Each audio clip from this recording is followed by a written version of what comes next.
young, I used to turn up the bass and rock out to Billie Jean and Thriller in my basement. When Michael Jackson was a pop sensation, every second song on the radio. Ay naku girls, alam nyo, hindi talaga ako makaget over sa kagabi. Oo nga eh. Alam niyo yung moment na minsan na nga lang tayo magkaroon ng ganung happening, tapos may mangyayari pang ewan ko ba kung ano yun. Sabi ko naman sa inyo, hindi safe doon. Ayaw niyo naman kasi makinig sa akin. Ay nako, Kim, hindi mo ba talaga titigilan yan? Kagabi ka pa. Eh, sino naman sa tingin niyo yung gagawa?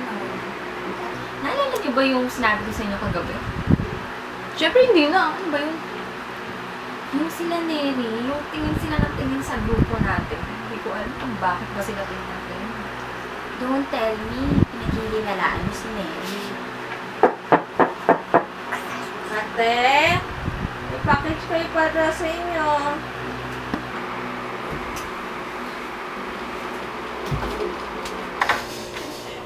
Ay! Yan to.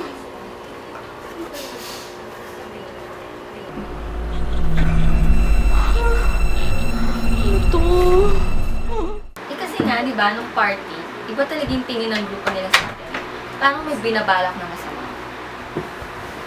Eh, ano naman kung kalmado? Malay mo, terrified din siya, di niya lang pinapahalata. Remember, magaling Guys, teka, may sasabihin ako sa'yo. ano naman yun? Sabihin mo na, huwag na nakapibigil. Di ba may natanggap ako? Gusto niyo bang malaman kung ano yung natanggap ko? Sige, go. Sige, asan? Ito mo sa akin. Ito. Ano naman to? Mag-ingat kayo dyan. Ano naman to? Hindi ko nga alam eh. Tingnan mo, wala naman nakalagay na pangalan. Grabe. Sino naman ang gagawa nito sa atin? Sino naman ang papadala ng ganyang kakrit ng regalo? Ay nako guys, mabuti pa matulog na lang tayo. Tuloy na lang natin bukas po kasi pagod na ako.